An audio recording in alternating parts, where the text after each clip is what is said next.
CataractCoach.com, podcast series, episode number 119 with Dr. Jennifer Lowe, mastering surgery and business to build your practice and your brand. Welcome back to our Cataract Coach podcast. Today, I've got a very special guest, Dr. Jennifer Lowe, who you've seen on the podium so many times. You see her name in all the articles, all the trade journals.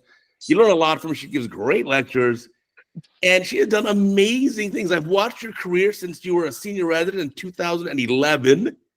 And now I cannot believe what a superstar you are. So welcome to our podcast. Thank you so much. It's a real honor to be part of this. I've also watched your amazing podcast and Cataract Coach videos, and I feel honored to be included. Thank you.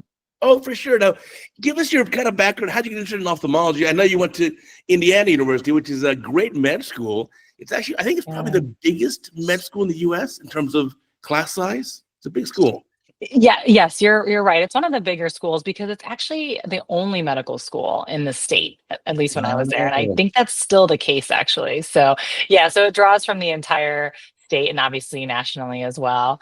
And so it was an honor to be there. There's actually 6 campuses for the first 2 years, and then it feeds into the downtown Indianapolis for the last 2 clinical years. So it was cool.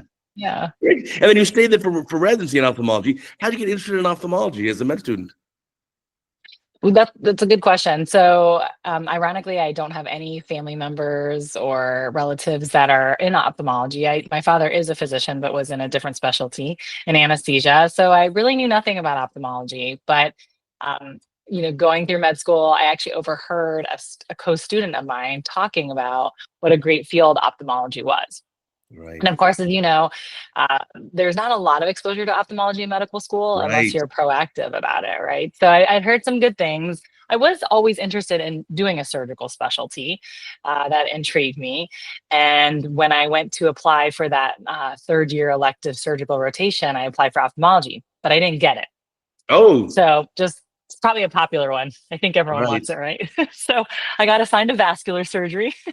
So not quite what I was wanting, but it was actually a great experience. So I learned a lot, but the interest still persisted. So I met with some of the ophthalmology residents when I had some free time, got to know some of the professors and the attendings. And then when 4th year was coming around, then you could actually pick your electives and you weren't assigned one.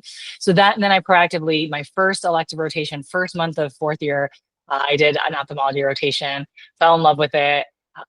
Got to do research.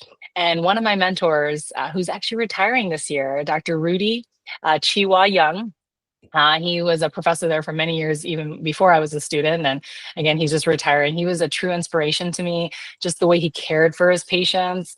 He was, I would follow him around in his office and just seeing those patients post-op day 1 from cataract surgery and how happy they were really sealed the deal for me. And just seeing the technology he used and the way he was able to connect with patients. And I saw, like many of us do that probably enter this field, that it was a specialty that allowed me to do surgery, but have overall very positive results and patients who actually wanted the surgery, right? I realized, no one really wants their appendectomy. It's not really something they're like looking forward to or planning for, but people were coming in truly excited about their surgery. And then obviously excited even as early as day 1. So seeing the difference that made in patients' lives and just the ability to mix clinic with surgery, that really interested me. For sure. No, I actually know Rudy Young. What a great guy. So energetic. Yeah. Love him. I'm so happy it's so important to have mentors like that. And now, the funny part is you're returning the favor. Now you're a mentor to so many. I hope. I try. Thank you. No, I think you were involved very recently, a few years ago, starting that Larkin Community Hospital residency program in ophthalmology. From scratch, you and a group of others started a complete ophthalmology residency. Yes, that was a huge deal. I was lucky. I sort of fell into it, honestly. Dr. Matt Kay, who you may know, he's a neuro-ophthalmologist. He was connected with some of the residents who were previously at another center.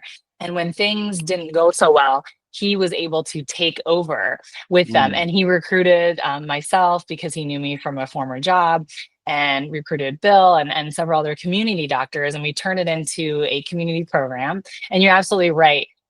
We really built it from the ground up. And I have to give credit to actually one of the senior residents at that time, Dr. Austin Bach, who at the time you could tell he was a superstar, and he certainly has shown himself to be a superstar. He was so industrious and innovative, and helped really get the program started with our help. And it was a great experience. I never had the chance to teach in surgery before. Right. And I thought that was, as I've learned from you as well, how rewarding that can be. It can also be scary.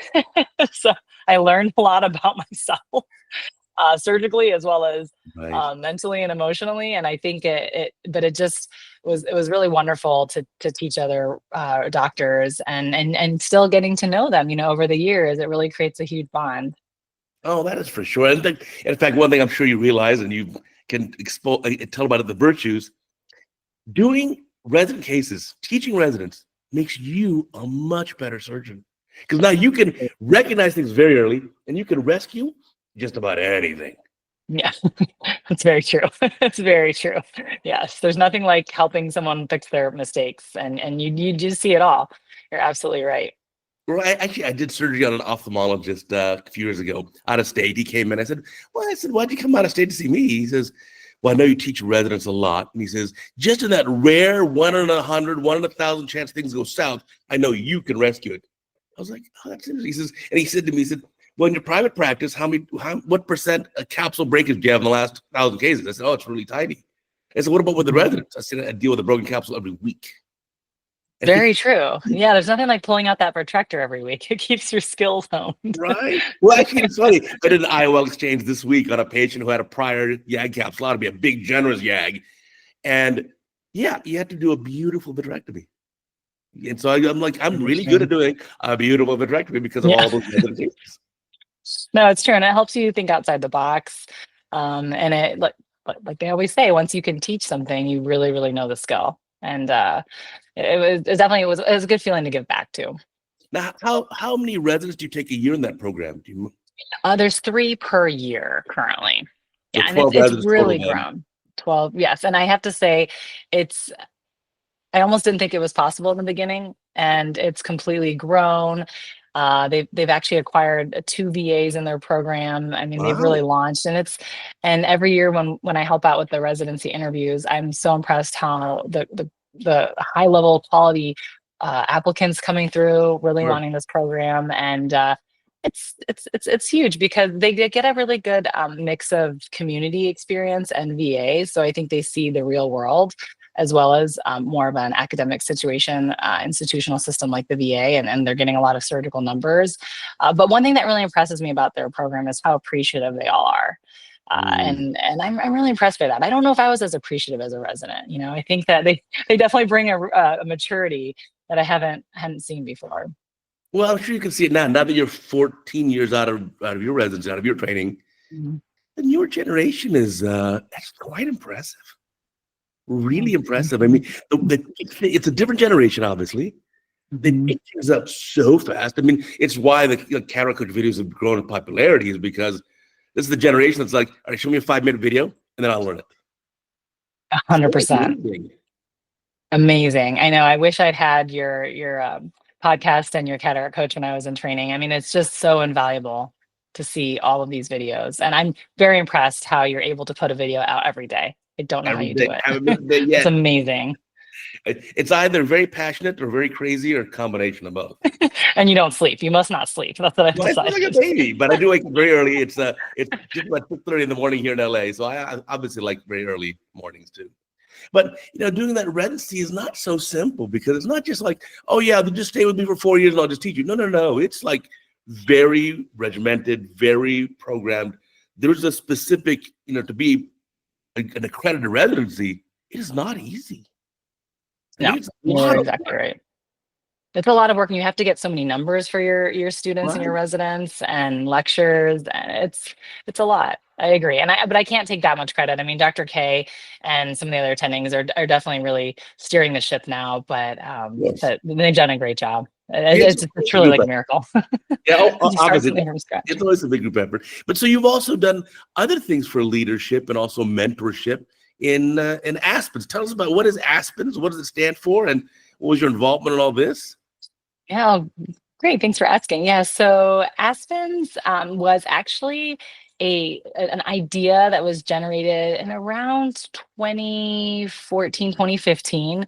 And I have to say it was sort of because I was seeing several groups being formed. There was actually a group formed that was at that time an all male group called Cedars, and that my husband was part of. And I saw the collegiality that they all had and how they supported each other.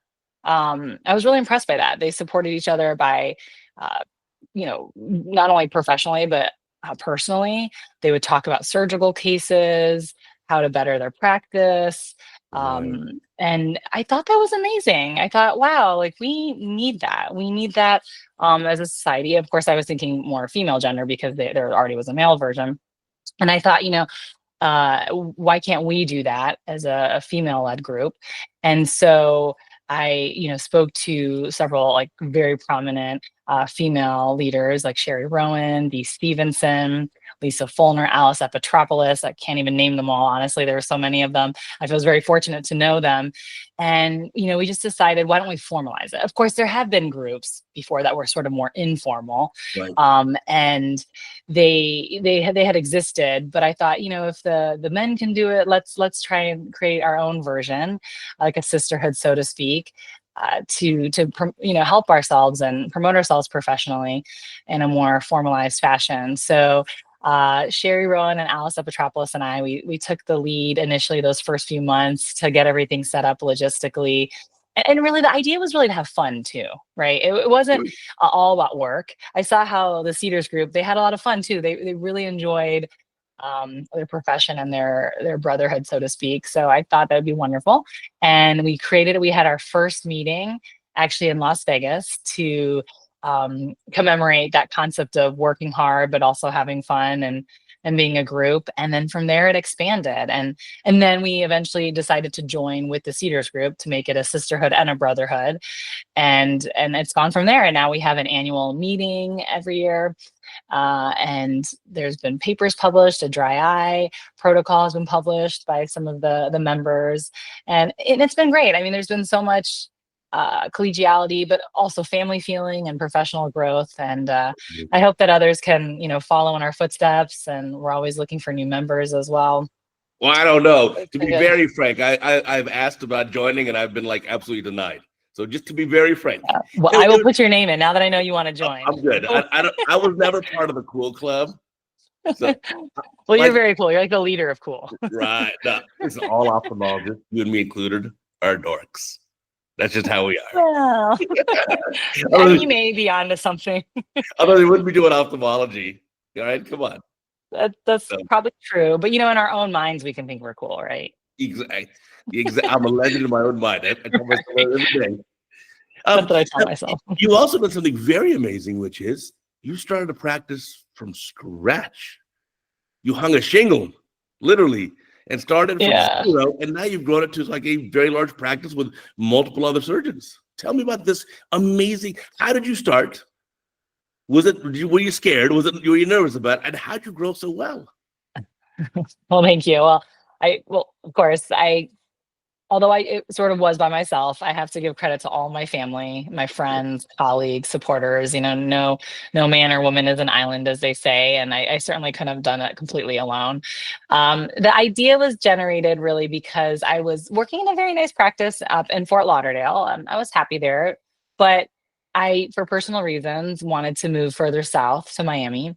And I knew that long term, wanting to start a family, that the commute, I wouldn't be able to handle like an hour and a half commute. Sure. Each way, just for me on a personal level, that wasn't something I could sustain.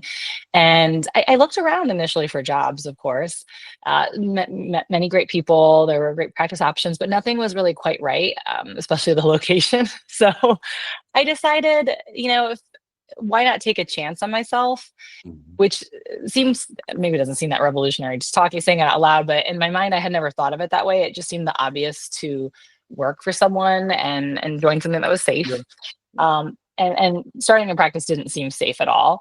But I also realized that luckily, as ophthalmologists, as physicians, we're very blessed to have a solid skill set. So even if our business idea doesn't work out, we have something else we can do, right? So I figured if I couldn't actually make the practice work, I could get a job somewhere else, right? So I didn't think it'd be the end of the world if I failed. And again, instead of investing in someone else, why not invest or take a chance on myself? Yeah. Um, that was how I, thought about it and made the decision. Of course, I have to give so much credit to my husband, Bill Trowler. He was not my husband at the time, but we were obviously moving that direction. He, was the voice of reason, walked me back from many a cliff as I had Right. moments of, how am I going to make payroll and this is going to work. So having that mentor, having that friend, confidant, spouse was invaluable. My parents, of course, and all my friends, like you, the Cedars Aspens group, everyone cheering me on, and just perseverance. But it's the first few years can be a little scary, a little daunting, and just like any business, though, right? I think a lot of in medicine, you're not really taught business necessarily. And so just sort of we're used to being successful, right? As physicians and ophthalmologists, we're used to having milestones, achieving them at all times. And I think the business mindset's a little different, like learning to possibly fail. And but one thing we're good at as physicians is delayed gratification, right? So Right. having that delayed gratification of waiting for years and years to see the practice grow was helpful. I do also have to say, one, it is my own practice, but I do want to acknowledge that I joined a large network of ophthalmologists in the South Florida area, and that's been really helpful. I run the day-to-day operations, and get my own patients, hire my own staff, set my own hours, find my own office space. But I do have this help, kind of this group mentality where it's all physician owned, but we do have a centralized billing office and Nice. some sort of like corporate oversight, which is helpful, like HR. We can offer insurance. We have a professional, high level IT team. So that that was sort of like a hybrid practice, and I do encourage anyone who has opportunity to look into it, because it's certainly helped me save a lot of time and anxiety, because they have bring their expertise, right, to the table, and things that we can't know everything as ophthalmologists and business people. So having that help really helped a lot. And again, having the guidance of Bill and other colleagues to proactively grow the practice, again, delay that gratification, add more doctors, get more space. And it's been a really, really cool journey, and I've really enjoyed it. Well, that's awesome. Now, And thank I you got for to ask asking. the obvious question. So your husband, Bill Trattler, obviously a well-known ophthalmologist as well. We've had him on the podcast previously. Why not just join him in practice? Wouldn't that be easier? Well, no, that's a good point. It would have maybe been easier. I agree. Well, I had to say that, he's part of a big group that has been long established, and to be honest, they didn't really have an opening at the time. Mm. So and they didn't have an opening, but I also didn't want to be that person, right, who was joining her significant other's practice. Not that that's a bad thing. I mean, many people do it, and I certainly respect it. And it would be fun at times. I think it'd be fun to work together. But I didn't want to be viewed differently, and from the other doctors in that group. And I also thought, maybe it's better to keep it separate, right? We're already together so much, him and I, at like conferences, and of course at home, we're always talking about ophthalmology. So it's nice to have a little bit of separation, and not, take everything from work to home, and have a little bit of separation. And I think it's been good. It's helped me, keep more of my own identity. And, if I think it just works. At first, it's like, oh, maybe we should be together, but I think in the end, it's been a better thing to be separate. We're close by. We're only 10 minutes away. And the fun thing is, we do get to operate on the same day at the same surgery center. Oh, So cool. that's really fun. That took a while to get that worked out, but we finally got block time on the same day. And that's been fun. So we see each other in passing, and pre-op and PACU, we jump in and see each other's cases. And so that one day a week has been fun. And I think it's nice having some separation otherwise. I like that. I And I like get that. to be the boss. Well, I also like how you basically alluded to that your practice kind of evolves. The practice you have today is not the practice you started with. It keeps evolving. Your schedules change. It takes time to get it like right.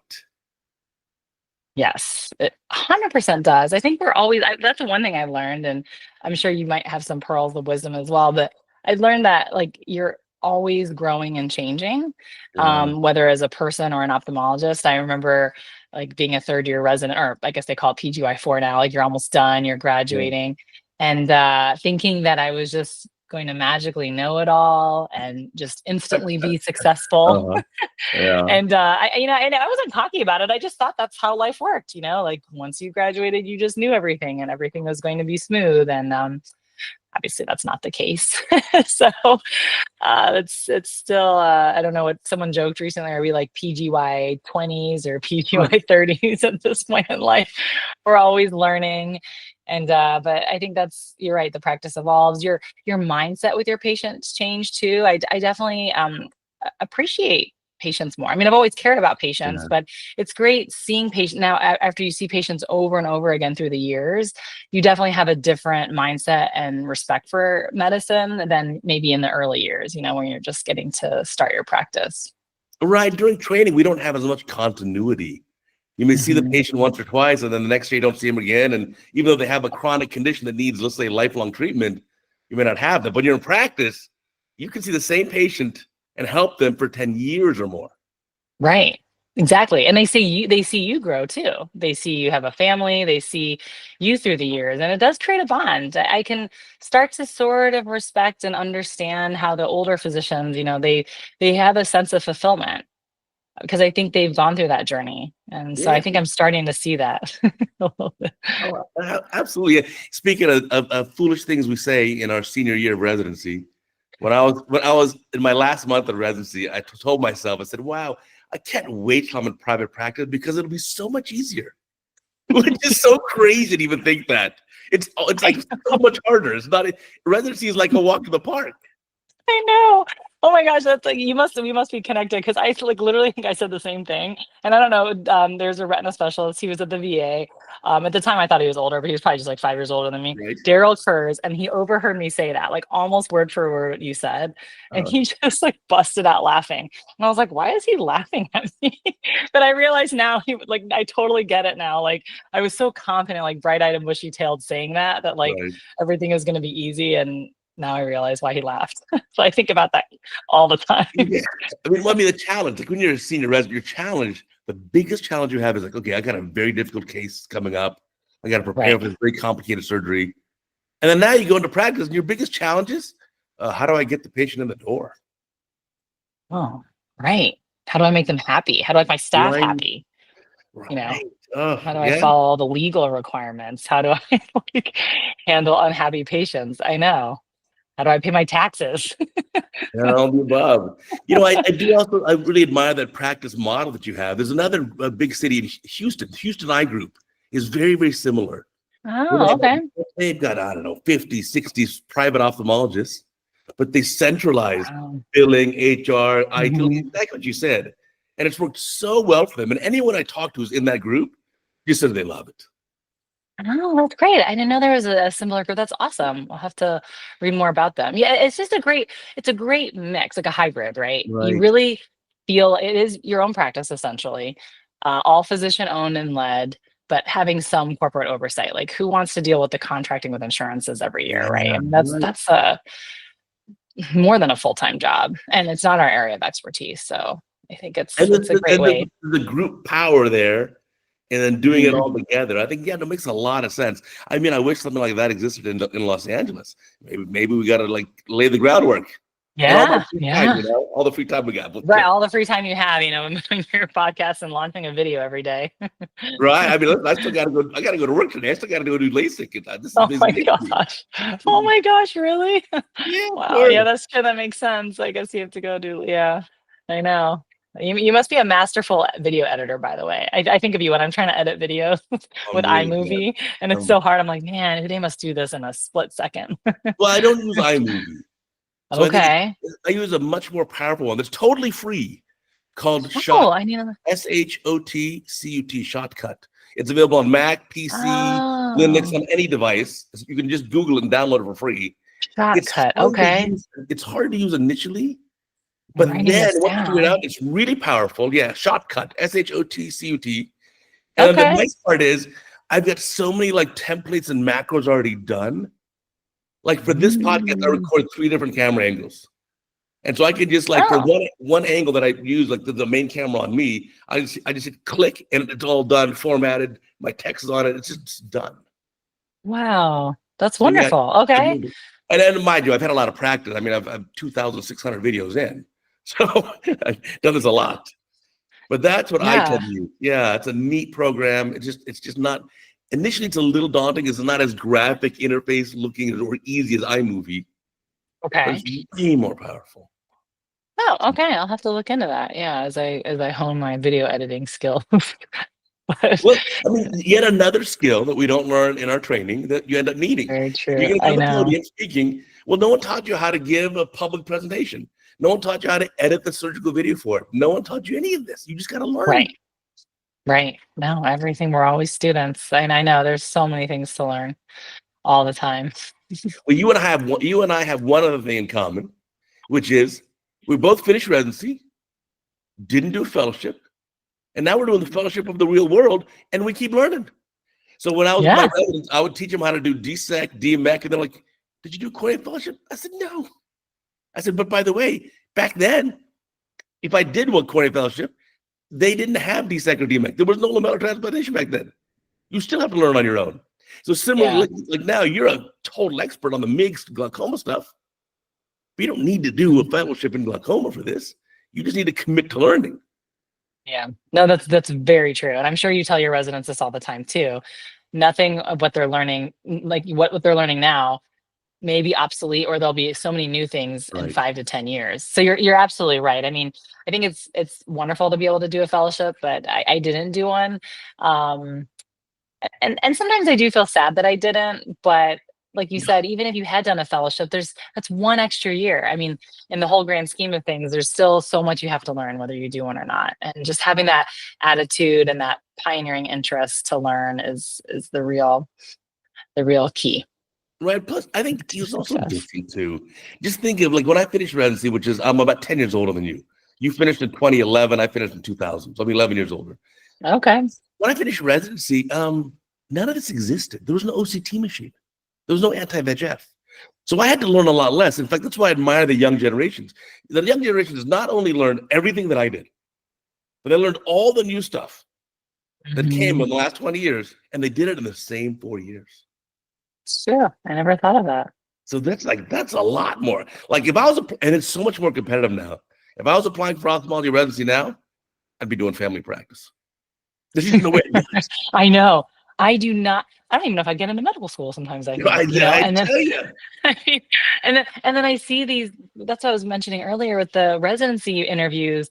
I read their CVs and I'm blown away. right? Blown away. Exactly right. I'm like, how I would not. I don't even know. You're right. I wouldn't get into. I don't think I would get into residency. I have to admit that it's just amazing what they do out even outside of their field. They've all invented apps and written books and I don't know, started GPOs and nonprofits. So Right. No, it's an amazing group of young surgeons. it For, really is. for sure.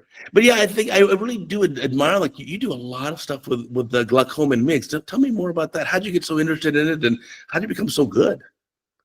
Oh, thanks. Well, I think just like you were mentioning, wanting to learn new techniques, realizing that without advancing your skill set and intentionally learning more techniques, you could fall behind. Right. Right. So I was lucky to go to all these conferences, hear experts speak on it, watch lots of videos, and then wanted to try it. Luckily was able to connect with many company reps who were able to come into the OR, show you how to do wet labs, and then just try it on patients. But I think like any new procedure that any of us undertake, there is a mix of um, adventure involved. You need to you boldness, right? I mean, when you think about it, you're trying a new procedure on a human for the first time. Sometimes I do wonder if all of us are a little crazy to think that that's something we can do, but it takes that spirit and that passion to help your patients in order to learn a new technique. And Mhm. I thought that MIGS was something that could really help a patient. And improve my surgical skills and stay current, right? I Right. didn't want to miss the boat. I think probably all of us, and especially in private practice, I'm assuming may feel that way. You don't want to be the doctor 30 years from now using the same technology that you trained with in residency. I mean, we do have an obligation and commitment, I think, not only to ourselves but to our patients and to our field, to stay current Right. and try and be leaders. No, I think it's super important. If you're doing surgery 10 years from now, the same way you're doing it right now, we've made a mistake somewhere along the road. You Yeah. definitely got to keep advancing the skills there. Now, how do you approach a patient? And I'll tell you my approach first, but you go first. I'll tell you my approach after. How do you tell a patient, all right, this is new MIGS device. I've never used it before. I want to use it on you. How do you explain this to them? Yeah, no, that's a good question. I I'll talk to them about the device. I'll say that it's new. I don't always say that it's my first time, and maybe I should. I'd love to hear your take on it. Um, if they start to, I'll say it's a newer procedure that we're learning, we're incorporating.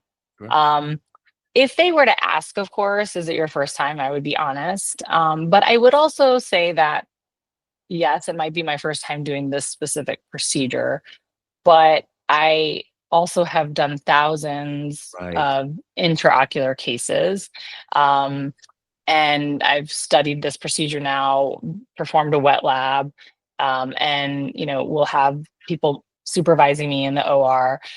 So it's not to, I never want to hide anything, but I certainly want to make the patient feel comfortable that it's early on procedure, but I don't want them to have the nervousness that it's my exact first time, because again, we've still done, all of us have done thousands of intraocular Yeah. surgeries. So it's a similar skill set. It's not like we're operating for the first time. So I guess Yeah. that's how I view it. I'd love to hear how you approach it, because you're right. It's a very important and sensitive question.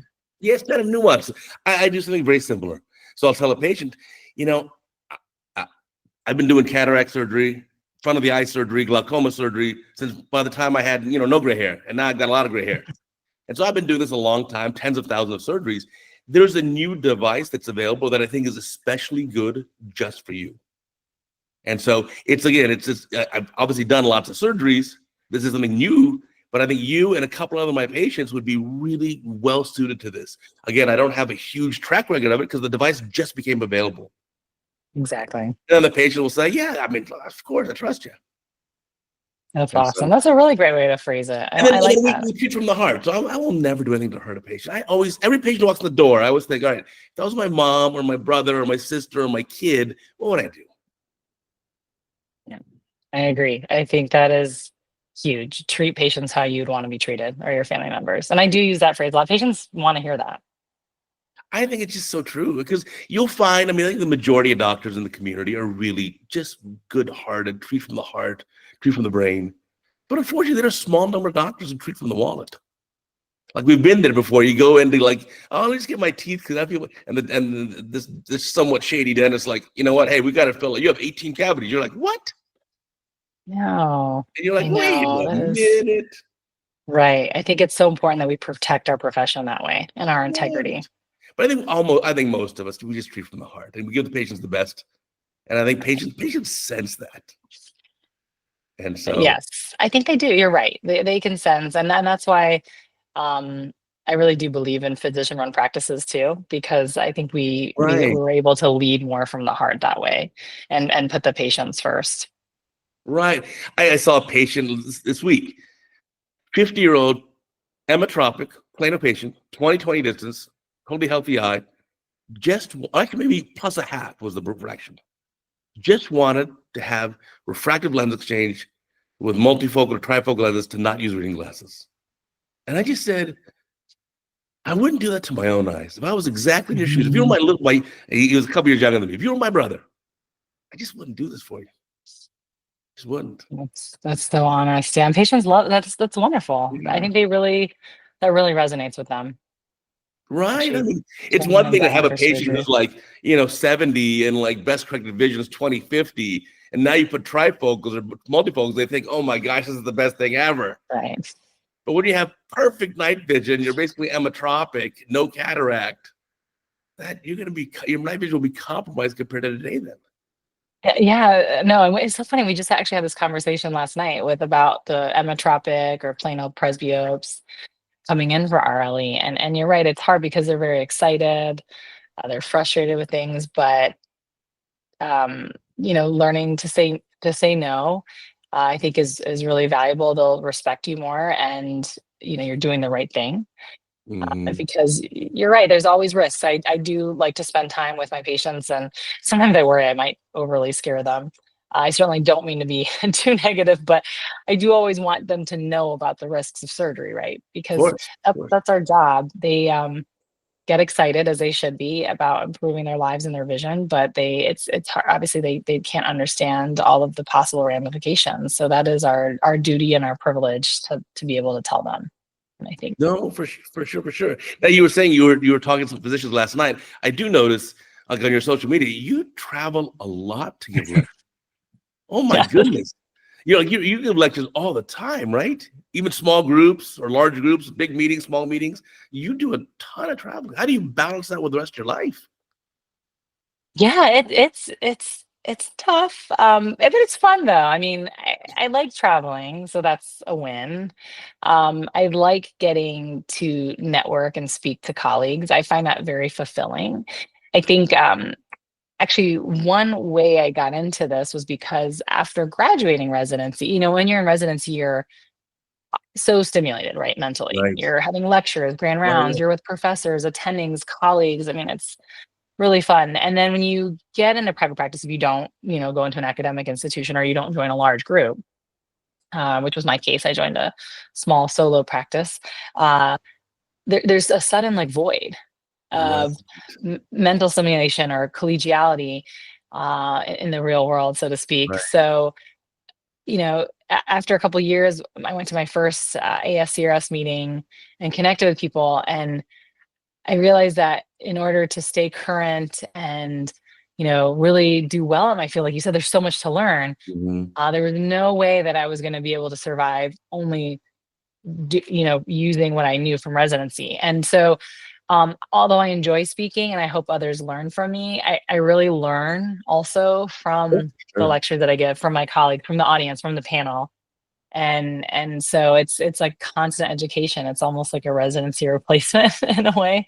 And mixed with the traveling is fun and seeing different parts of the world and having a true family unit. I mean, as you know, like in a lot of the meetings we go to, there's many repeat attendees and you form a real bond that you wouldn't otherwise. Because it can be lonely in private practice, when Right. you're on your own, right? It can be lonely. And so I think it's really fulfilling to be able Well, one thing I to really travel. admire about you and Bill, your husband, is how when you go to a lot of these meetings, you'll bring your son, Danny. That's like amazing. I Now, his like the majority of the adults he knows now, your son, are ophthalmologists. So that's like know. I know. It is a little scary and sad. I think he has more ophthalmologist friends than six-year-old friends. right. I think that's super smart of you. Just like, you know what, we'll bring the family unit. Let's just go. You come with us. Yeah, that's important to me. I mean, I think with both of us being in that field, I wanted him to be included and just be part of our life. And I don't know, it just meant a lot to me. I knew that I wouldn't be able to travel as much without bringing him. Right. We'll have to figure out as he gets older, I know, and he gets more of his own life, how we're going to handle that. That's something that Yeah. I've been a little worried about. Especially when the school told us this year that we took him out of school too much, even Uh-uh. though he's in kindergarten. Apparently, kindergarten is the new like ninth grade or something. Yes. So I was like, Yeah. oh, kinder. It can be challenging, but yeah, it's also fun now because he's 6. And when the kids are 6, they really love you. But take it from me, when they hit like 13, 14, not quite as much love. No, exactly. Yes, I remember you telling me that actually many years ago, even before I had a child. And I remember actually one of the things I first remember meeting you about was, I think it was Caribbean Eye. I think it was a Caribbean Eye meeting, and you actually really inspired me. You said, obviously you're a super busy surgeon, super famous, and busy at meetings. But you said, my kids are an age where I need to spend time with them. Like I Right. really want to focus on them. I don't know if you remember that conversation. I'm sure not, because like I was like a newbie at the time. But And you said, I'm making it a priority, and you know, they really need me now. And I thought that was really wonderful. And I think it takes a lot of strength, internal strength, to put maybe what you want aside to focus on your children. But I think it's the right thing, because you're absolutely right. They're not always going to be adoring you as they are when they're 6. I've seen that from other people's families, and actually Bill's older kids. You know, everyone goes through a phase, right? Then they get busy with their own lives, and then they're not available to go with you to the next meeting. Right. So that's why I'm trying to, you know, watching my friends and families, and Bill, even with his growing children, seeing the phase of life that, yes, when they're 6, they may adore you, but when they're 16, they have their own life. Right. And so I just want to really appreciate that time. Oh, well, I thank you for saying that, but I mean, it came not from wisdom on my end, but rather from me being stupid. I spent many years when my kids were younger traveling the world, giving lectures back in the heyday, and my kids were like elementary school age, and I missed out on so much. And then one day I just figured out, like, oh my God, I'm missing out on their lives. What am I doing? And then I talked to Dick Lindstrom, who just always looked at him as a big advisor, and he said, spend the time with your kids. He says, ophthalmology will still be here. You don't have to worry. So I actually did like 6-7 years, no eye meetings. No eye meetings, nothing. I still wrote my column and do whatever a little bit, you know. No, I didn't. Anytime there was an opportunity, I take my kids on a trip. And so one of like the highlights was when the kids were like 10 and 12, we did a family trip to Europe for a month in the summer. Oh, right. That's And then amazing. now my kids are grown up and gone. They live out of state. They're both in med school, but they're out of states. I see them once or twice a year. And so I'm so glad that I finally came to my senses and spent that time with them, because you're right, now they're gone. Yeah, that's so wonderful you did that. And you really inspired me. I really remember that conversation to this day. And like, But just so you know, it wasn't from wisdom. It was from my stupidity that I learned the other way. Like, wait a minute, I need to just stop with this stuff. But you figured it out in time, right? You figured it out in time. That's the thing. Yeah, I got many years in there. I got many. And then, once my youngest, my son, went off to college, then I was like, all right, now I can do whatever I want. Yeah, and that's exactly. basically I started CataractCoach in his senior year of high school in 2018. Oh, okay. And so I just that's what I'm gonna start cranking. And then he's gone. Okay. He's at that point, right? These kids are, 16, 17, 18, whatever, 19 years old. They don't want to hang out with you. Right, exactly. They're too busy with it. Right. And that's actually the nice thing, that you have a fulfilling career, right? Because that is hard for people that don't have that, and then their kids grow up and leave. You know, there's many years that we're on our own. So it is, when you look at the grand scheme of like your child's life at home, it's so short. And so yeah, I think it's important that we focus on that too, and really cherish those times. So I'm glad you did that, and I hope I can sustain that as well and keep that going with Danny. Well, your challenges are just coming. Kindergarten's easy. Wait till like junior high or high school to come home with some math. I still remember my son would come home with like some calculus. Like, can you help me with this? I'm like, I have no idea. So I was like, I'm scared of that. Right. So I got out of it by saying, I already did 11th grade and I did a great job. Now it's your turn. I've heard that line before. My dad used that on me. So that's a huge smart guy. and then I hired a tutor. Right, that's smart. What do I know? Well, now you can do ChatGPT, so that's what I'm going to fall back on. I'll just be like, here's ChatGPT to teach you calculus. It's so interesting. A different world now. Different world. And then just like, even with that, the advancements in AI in the last couple of years, unbelievable. So what's your guess? Where are we going with this? It's really taking off. I mean, obviously that's an underwhelming statement of what I just said. I mean, it's huge. I even have patient. I had a patient who was probably in her 60s or 70s and in love with ChatGPT. I mean, it's hitting all generations, all ages. I mean, I think it's going to become so much a part of our life. I hear my staff members that do have older children, more in older grades, saying that ChatGPT is helping tutor them. You can even use ChatGPT in the practice. You know, my office administrator uses it now to like make her emails sound better. And I've started to. I kind of have thought like jokingly, like, man, I need like ChatGPT in my brain to tell me how to live my life. Like there's so much guidance from ChatGPT. But it's exciting, but also a little scary. I don't know how teachers are handling this, how anything can be considered your own work anymore. But I think just having the big data sets, having the AI will help us hopefully in our field too, because our field is so Right. numerically based, right? Like Right. attractive outcomes. I mean, I think just that'll really incorporate. And I think also other exciting avenues I've heard too is providing better patient care, right? Like there was something on Doximity that I saw recently that it says like, oh, just tell us the subject and it'll create like a nice patient education handout. Just a snap of your fingers. I'm like, that's really cool. I'm gonna work on that, and maybe better come up with questions and answers for patients, so it's not as repetitive, and patients can get more assistance quickly. And there's even Right. like phone systems now where they can talk to the people, so it's cool. Yeah, I think in ophthalmology there are certainly a lot of uses. A group that I'm involved with, led by my good friend John Lattis, we have 2 patents in AI regarding lens calc, USA patents. It's And so amazing. it's really that he was very like prescient in this, and he really figured this out a decade ago. But we're going to get, Yeah. I think, reading our diagnostic things, OCT readouts are going to come with like, here's not only the picture, here's the read. Yeah. That'd be amazing. And your lattice formula is amazing too. I do remember it was the first AI. I remember like learning about it and using it before I even knew the word AI. Yes, our patent So, actually covers a wide range, and so we're currently actively looking to license that to some of the bigger companies. So we'll, oh, okay. time will tell. But I think it's interesting. I had a patient recently who I said, "Well, how'd you find me?" Because I always ask like, "How did you find me? How you refer to me?" And usually my practice is mostly word of mouth.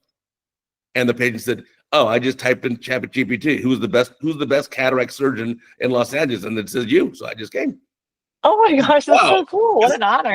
This like 70-something-year-old is using ChatGPT to find the best cataract. See, I told you they do use it. Like Oh this, my, everyone uses it. The I was impressed. 70-year-old, I think we have 80-year-old. a lot of ways to go. It's obviously getting better and better. But I also saw something else interesting. I saw this on online where they put the Declaration of Independence into an AI detector to see, is it like, did you write the essay or someone else did? And it said the Declaration of Independence was 99.9% chance AI. I'm like, What? hey, wait a Okay. minute now. Wait a minute. That's just how good our founding fathers were. I think. I mean, it's just They so. were But just such good obviously, writers. yeah, obviously, I think a lot of the big things in ophthalmology will end up being solved. I think there's a new. I'm working with a company now that does fully automated robotic cataract surgery, which is Heard of really it. bananas. So like the robot, Oh, you're learning. It's learning from every case.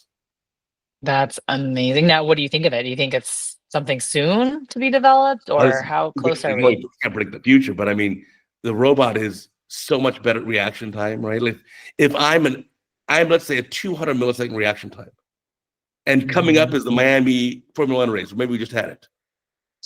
The fastest reaction time, let's say Max Verstappen, 100 milliseconds. Well, the robot can be 2 milliseconds, right? Yeah, And then we detect things like this video. I will render 30 frames a second, and it looks fluid to us. right. The robot can pick up things that, like, instead of 30 hertz, it can be 100 hertz, it can be 500 hertz. A robot can integrate the OCT image in real time with the video image and always know where the capsule is. So Right. they're really wild. And then we can drive the robot, or the robot can all do certain steps. It's automated. And if you look at LASIK, like you do LASIK now, the femtosecond laser does the flap. What did you do? You lined up the eye? Okay, Mhm. laser can do that. Then Still kind of hard. you lift the flap, right? And then Mhm. for the excimer, what'd you do? You turn the tracker on, so track the eye at 500 hertz, and it goes, and Push the pedal. you put the flap down. So isn't that already like 90% robotic? That's true. I'm sure a robot could lift the flap Right. pretty easily. It could for sure. Okay, one of the challenges though is like with the robot, the robot could do incredibly accurate intravitreal injections, take the burden off the surgeons. But That's true. the problem is with individual injections, I think we as surgeons made the mistake where the drug company gets 95% of the Medicare payment and we take 5. So who's going to pay for the robot? I bet you it's not going to be the drug companies. That's true. And I wonder if the robot's work will be more valued than ours. I do wonder. I mean, but The also robot may have a better chance than us. right. But also like your airline pilot, you can have autopilot, but you still have to have a human to like look over it and also take the liability. That's true. Yeah, I guess there is a human at the end of every robot, so to speak. So for now, I don't know. Yeah. Maybe not. But actually in LA now, on the west side of LA, we have these Waymo cars, Waymo, which are driverless, fully automated, like robotic taxis. No, I've heard of those. Yeah, do you see Yeah. them driving around? Yeah, all the time. But it's only certain parts of LA. Only certain parts of LA, like the west side of LA, which is like the fancy part of LA. Oh, okay. Like Beverly Hills, Santa Monica, Brentwood, that kind of area. I see them all the time. I will, if I drive through like to my surgery center in Beverly Hills, I will see at least a handful of them every time. Wow. And have you ever gotten in one yourself? Like, No, I haven't yet. Like, how do you get one? How do you get Well, one? You just call, is it like an app or something? There's an app, and you just call it, and you can sit in it. So it's a little bit, I mean, it's a little strange, but I'm just wondering at the end, is there a human who takes the liability at the end? If there is an accident or an issue. There's an accident. I know. Yeah. I know, and it's interesting. It's probably a little bit lonely just to jump in an empty car too. I wonder but yeah, no, I guess how much do you trust it? Like, well, that's the whole question, right? That's the whole question. Yeah, because I'm sure I've been in Teslas. You probably have too, where they have that self-driving feature. It's pretty amazing, but I still don't 100% trust it, right? Like, I don't know if I'd relax. Yeah, so I have a Tesla. I'll drive a Tesla today to work, and I will sometimes use autopilot. I like it for like stop and go traffic. Yeah. Okay. When we're moving at like 100 kilometers an hour, 60 miles an hour, I don't want to trust my life to it right now. Right, exactly. Like that's where I feel the fear. Although ironically, I'm sure robots are better at driving than humans. I don't know why I trust humans more, but yeah. But no, I agree. That's like, right. It's kind of nice when I've seen it. So it helps you turn and you don't have to be as focused, but it's hard to like let go of control, right? So yeah, I wonder what patient perception will be of a robotic surgery. Well, I think sometimes we may be even forced that way, because right now for the U.S. population, let's say 350-ish million, maybe more, we only train 500-ish ophthalmologists every year for the whole country. Mm-hmm. And so the total ophthalmologists in the country is probably like 19,000. Mm-hmm. But every year more ophthalmologists retire than start. So our numbers are actually shrinking. And so we'll get to the point like, okay, I mean, who's going to do all this work? We're going to have some help for it. Yeah. And if you look at the number of things done, like number of intravitreal injections is probably coming on 8 million, 10 million a year in the US, some crazy number. Cataracts is 4 million a year in the US. LASIK's maybe 600,000-700,000. And so we would be like in the UK, where you have a nurse practitioner doing the injections, individual injections. Yeah. But then again, if you've never been in an eyeball, do you really understand the anatomy? Right. That's true. Yeah, it's definitely a daunting task, and hard to answer. I think there's some places that actually are having nurse practitioners already here doing injections, but I could be wrong. I'm sure within their scope, but the question is like, right. Most of the injections that I see in LA are done by my colleagues who are vitreoretinal surgeons. I trust that he or she knows really well the anatomy. Right. And also can manage the complications. That's right. And I'm not worried that there's going to be a puncture of the lens capsule. Right. But in someone who has never done an intraocular procedure, do you really understand it? Right. So no, it's definitely a daunting thought about the numbers, the population aging, our numbers of ophthalmologists dwindling, and so it'll be interesting to see what happens. Hopefully our colleagues will have the foresight. You're helping out, obviously. You and your cohorts, they're starting a residency program, which is very helpful. But again, that's 3 a year. And for our international listeners, we have a lot of international listeners. In the US, there are maybe 100 plus residency programs, a little more than 100. And then the small ones tend to be 2 residency a year, maybe 3. The largest, UCLA was 8, or still is 8. Okay, that's good. Dallas Southwestern, and Wills Eye Hospital is 8. Dallas Southwestern, I think, is 9. And I think the biggest now is Mass Eye, which is 10. Oh, wow. Okay. Yeah. Yeah. Indiana was 6. We were 6 when I was there, which is considered pretty big, but Right. not as But big I as mean, some these of are some other generally ones. pretty small overall. So that's why Yeah. every year, I think the total number of residency spots has grown a little bit over the last few years, but it's still somewhere around 500-ish. Why do you think that is actually? Is it funding or just the concern that we Oh, don't like there's not enough volume? I mean, that's what's a little puzzling to me. there's plenty of volume. But the catch is, well, who pays for it? So Okay. the The funding issue. Medicare right now pays for the residents. Medicare will pay a big chunk of money to the university or the hospital for your residency. Typically, with a Mhm. hospital, the university will get 1/3 of the money and pay that to you as a salary, and keep 2/3 of the money to teach you. Okay. But the number of those Medicare funded spots is limited. So if you say, look, we have so much volume here, instead of 8 residents, we want 12 residents a year. Right. Okay, who's going to pay for the other 4? And usually the university sometimes has a hard time finding funding. Got it. Okay. So it's really a funding issue then. Yeah. And then I know there's also the concern too that if you don't graduate with enough cases, right? Or Yeah. exposure, then you're not going to be as skilled.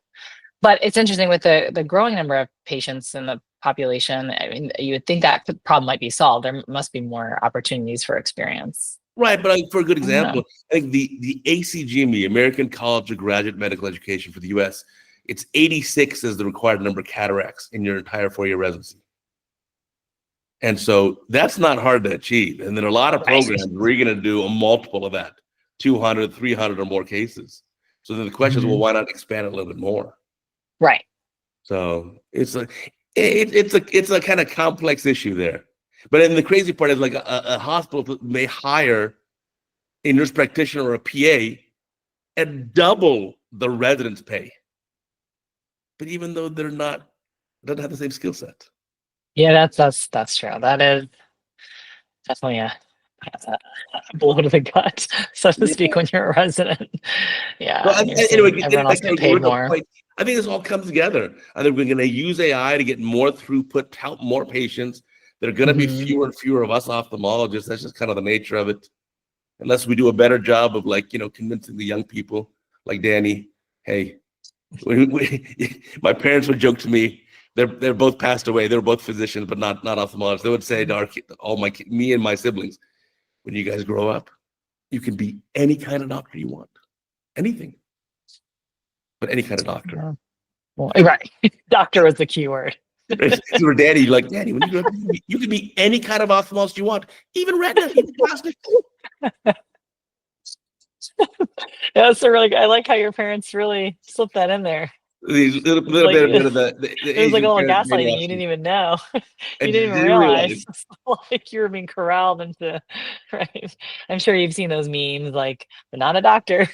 You might have like invented something, but you're not a doctor. There's some of the more Yeah, traditional parents. yeah, all fun Yeah. until there's that big element of truth in it. Yeah, that's funny. Yeah, there's definitely an expectation, right? Especially when you come from a doctor family Yeah. that you're going to be a I doctor. think we're so lucky. I think you're like me. I'm thankful every day to be an ophthalmologist. We got the best field in Mhm. all of medicine. We do amazing things. Our patients say thank you every time we do the procedures. We're just blessed. Yes. We're totally No, we blessed. really are. And I think it's great to acknowledge these moments because sometimes in the, day-to-day grind, Right. it's easy to forget. You get tired of things and patients complaining and wait times, but you're right. It's wonderful. And I'm glad you're doing these podcasts to take a step back and realize how blessed and lucky we are because Right. there's so many other professions that really aren't as valued, Right. and you don't get to give back as much. And Right. patients remember us, I think. I still hear many patients talk about a doctor from back in the day, and that's Yeah. really special. Oh, for sure, for sure. We also do these podcasts because I want some young ophthalmologists to be inspired by you. What you've done truly is really amazing. You really are doing it all. I mean, and the tasks sound simple, but they're really hard. Starting a practice, oh my gosh, the hardest thing. And then also getting on the podium, getting your name out there. How hard you work is people sometimes will see the output. Oh, she's on the podium again. But they don't see the input. how much Mhm. effort actually took Good. to do this. So you're a true inspiration. Now, again, I want to thank you for doing the podcast, but this is, I promise you, there will be countless young ophthalmologists who will listen to this and say, you know what? I want to be like her. I want to do this. And they can. And I bet you they'll reach out. And you're so sweet. I bet you if any young ophthalmologist emails you, you will reply back. I do my best. Yes. I'm always happy to help a mentor. And I tell people if I don't reply back, text me, call me. Sometimes I miss an email, but I do want to be supportive and, give back to all of those who have mentored me. And Oh, thank I you for think, having me on your podcast. oh, my pleasure. I think you're doing amazing things, and keep up the good work. I cannot wait to see what you do in the next 5 or 10 years. It's going to be amazing. Thank you. You're welcome. And remind our listeners and viewers, remember, we got a new Cataract Coach podcast every single week. We got a new Retina Rounds podcast also every single week. New Cataract Coach video every single day. And now a new Retina Rounds video every single day. So until next time, I'll catch you later.